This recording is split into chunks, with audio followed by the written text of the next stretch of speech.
Assalamualaikum warahmatullahi wabarakatuh.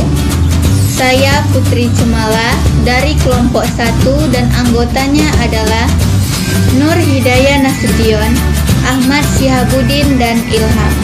Baiklah, kami akan menjelaskan tentang macam-macam nas, yaitu yang pertama, nas yang mansuh hukumnya namun lafaznya tetap.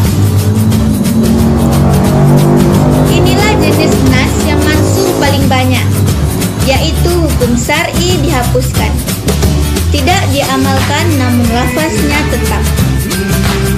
Contohnya, Allah pernah berfirman, "Hai Nabi, korbankanlah semangat para mukmin itu untuk berperang. Jika ada 20 orang yang sabar di antara kamu, niscaya mereka dapat mengalahkan 200 orang musuh. Dan jika ada 200 orang yang sabar di antaramu, maka mereka dapat mengalahkan 1000 orang musuh." Disebabkan orang-orang kafir itu kaum yang tidak mengerti. Surat Al-Anfal ayat 65. Artinya, ayat ini menunjukkan kewajiban bersabarnya 20 orang Islam berperang menghadapi 200 orang kafir, dan bersabarnya 100 orang Islam yang bersabar dan dapat mengalahkan 1000 orang kafir. Namun, hukum ini dihapuskan dengan firman Allah selanjutnya yang berbunyi, "Sekarang Allah telah meringankan kepadamu dan Dia telah mengetahui padamu bahwa ada kelemahan. Maka jika ada di antaramu 100 orang yang sabar, niscaya mereka dapat mengalahkan 200 orang.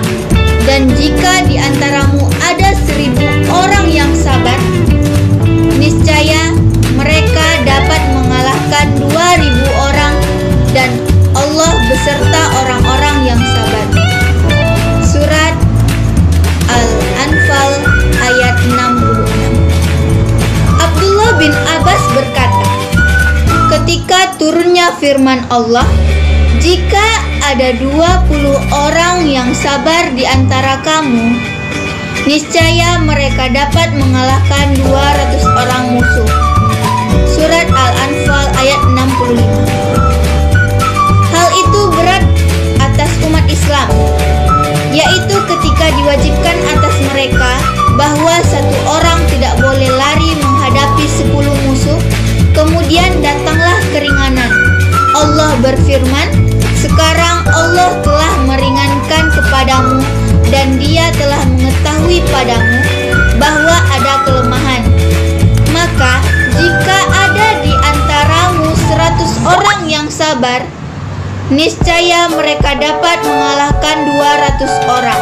Yang dijelaskan di surat Al-Anfal ayat 66. Yang kedua, nas yang mansuh lafaznya namun hukumnya tetap. Al-Amidi menyatakan bahwa ulama telah bersepakat atas terjadinya nas atau penghapusan tulisan atau lafaz tanpa nas hukumnya.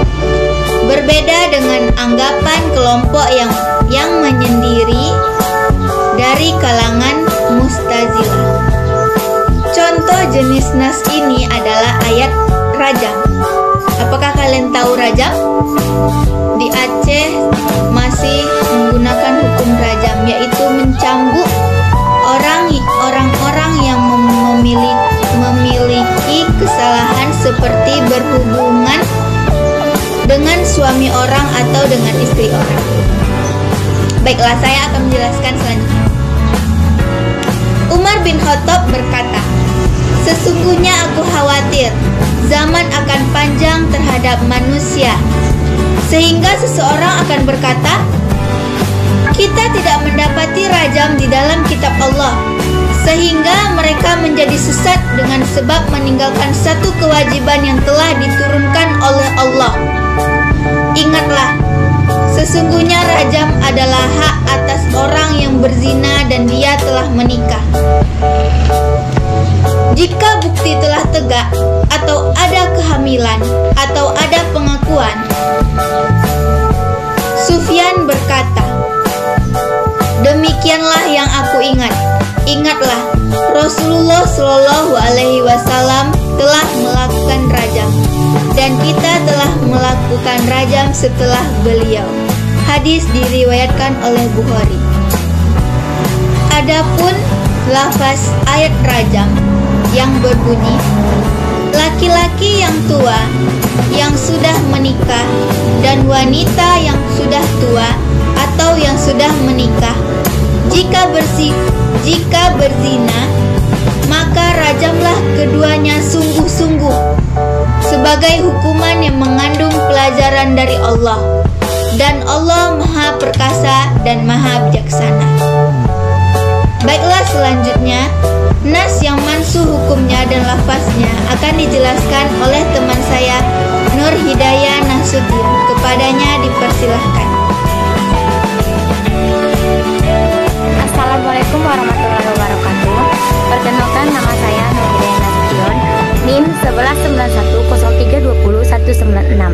Saya dari Prodi Manajemen Pendidikan Islam, kelas BK3B. Baiklah, saya akan melanjutkan penjelasan dari kawan-kawan saya, yaitu nas yang mansuh hukumnya dan lafaznya. Contoh, ayat yang menyatakan 10 kali penyusunan mengharamkan pernikahan. Aisyah radhiyallahu anhu berkata, dahulu di dalam apa yang telah diturunkan di antara Al-Quran adalah 10 kali penyusuan yang diketahui mengharamkan, kemudian itu dinaks atau dihapuskan dengan 5 kali penyusuan yang diketahui. Kemudian Rasulullah Shallallahu Alaihi Wasallam wafat dan itu termasuk yang dibaca di antara Al-Quran. Hadis riwayat Muslim. Makna perkataan Aisyah dan itu termasuk yang dibaca di antara Al-Quran adalah, yaitu dibaca hukumnya namun lafaznya tidak, atau orang yang belum kesampaian naks bacaannya masih tetap membacanya. Kedua, macam-macam naks dilihat dari nas yang nasih atau menghapus. Secara ringkas ada 4 bagian. 1. Al-Quran dimansukh. Dengan Al-Quran jenis nas ini disepakati adanya oleh para ulama. Adapun orang yang beranggapan tidak ada ayat mansukh di dalam Al-Quran, maka perkataannya tidak dianggap. Contohnya adalah ayat 65 yang mansukh oleh ayat 66 dari surah Al-Anfal. Contoh lain, firman Allah Subhanahu wa Ta'ala, hai orang-orang yang beriman, apabila kamu mengadakan pembicaraan khusus dengan Rasul, hendaklah kamu mengeluarkan sedekah atau kepada orang miskin sebelum pembicaraan itu. Yang demikian itu adalah lebih baik bagimu dan lebih bersih. Jika kamu tiada memperoleh atau yang akan disedekahkan, maka sesungguhnya Allah Maha Pengampun lagi Maha Penyayang. Quran Surah Al-Muzadilah ayat 12. Ayat ini menunjukkan kewajiban sedekah bagi yang mampu sebelum berbisik-bisik dengan Rasulullah Shallallahu Alaihi Wasallam. Kemudian ayat ini dimansukh ayat berikutnya yang menghapuskan kewajiban tersebut. Apakah kamu takut akan menjadi miskin karena kamu memberikan sedekah sebelum pembicaraan dengan Rasul? Maka jika kamu tidak memperbuatnya dan Allah telah memberi taubat kepadamu, maka dirikanlah sholat, tunaikanlah zakat, dan taatlah kepada Allah dan Rasulnya. Dan Allah Maha mengetahui apa yang kamu kerjakan. Quran Surah Al-Muzadiah ayat 13. Sekian dan terima kasih. Assalamualaikum warahmatullahi wabarakatuh. Saya akan melanjutkan materi dari teman-teman saya. Yang berikutnya adalah Al-Quran dimansukhkan dengan As-Sunnah. Pada jenis ini ada 2 bagian. Yang pertama, Al-Quran dimansukh dengan Sunnah. Yang dimaksud Sunnah ini adalah hadis mutawatir. Pada bagian ini ulama berselisih paham. Diriwayatkan dari Imam Ahmad bahwa beliau menyatakan Al-Quran tidak dinas atau tidak dihapus kecuali oleh Al-Quran yang datang setelahnya. Namun Syekh Muhammad Al-Amin As-Syiqiti berkata berdasarkan penelitian, boleh dan terjadi nas Al-Quran dengan sunnah mutawatir. Contohnya, dihapusnya ayat 5 kali penyesuaian dengan sunnah mutawatir, dihapusnya surat Al-Khuluq dan Al-Haq dengan sunnah mutawatir, dan banyak contoh lainnya. Yang kedua ada Al-Quran dimansuh dengan sunnah, yaitu hadis ahad. Pada bagian ini ulama juga berselisih.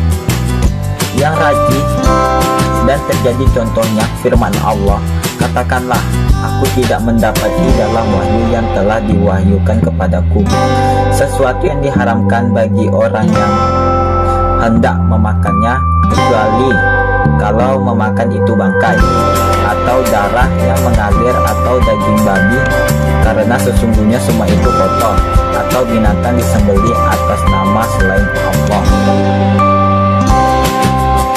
Ayat ini menunjukkan bahwa Quran surah Al-An'am surah ke-145 ayat 145. Ayat ini menunjukkan bahwa makanan yang diharamkan pada saat ayat ini diturunkan hanyalah 4 jenis di atas. Ini berarti pada saat itu daging keledai jinak boleh dimakan berdasarkan ayat ini. Kemudian kebolehan ini dihapuskan hukumnya oleh hadis-hadis sahih yang datang kemudian yang mengharamkan daging keledai jinak. Karena ayat di atas termasuk surah Al-An'am yang merupakan surat Makkiyah yang turun sebelum hijrah dengan kesepakatan ulama. Adapun pengharaman daging keledai jinak dengan Makkiyah yang turun sebelum hijrah dengan kesepakatan ulama. Adapun pengharaman daging keledai jinak dengan sunnah terjadi setelah itu dikhabarkan. Yang materi berikutnya, as-sunnah dimansuhkan dengan Al-Quran. Contoh jenis ini adalah syariat salat menghadap Baitul Maqdis, yang ini berdasarkan sunnah, dihapuskan dengan firman Allah, sungguh kami melihat mukamu menengadah ke langit, maka sungguh kami akan memalingkan kamu ke kiblat yang kamu sukai. Palingkanlah mukamu ke arah Masjidil Haram, dan di mana saja kamu berada, palingkanlah mukamu ke arahnya. Quran surah Al-Baqarah ayat 144. Baiklah, itu saja yang dapat disampaikan. Saya akan dilanjutkan oleh teman saya. Saya tutup. Wassalamualaikum warahmatullahi wabarakatuh. Assalamualaikum warahmatullahi wabarakatuh. Perkenalkan, nama saya Ilham. Saya dari kelompok 1 ingin melanjutkan materi yang telah disampaikan oleh teman-teman saya. Baiklah, pengertian as-sunnah dimansuh dengan as-sunnah. Sabda Nabi Muhammad SAW, dahulu aku melarangmu untuk berziarah, maka hendaklah kamu sekarang berziarah. Hadis riwayat Muslim. Di dalam Al-Quran dijelaskan ada nash, yaitu menghapus ayat hukum yang telah ada, dan dimansuh, yaitu ayat yang dihapus lafaz dan hukumnya. Itulah yang dapat saya sampaikan. Lebih dan kurang saya mohon maaf. Assalamualaikum warahmatullahi wabarakatuh.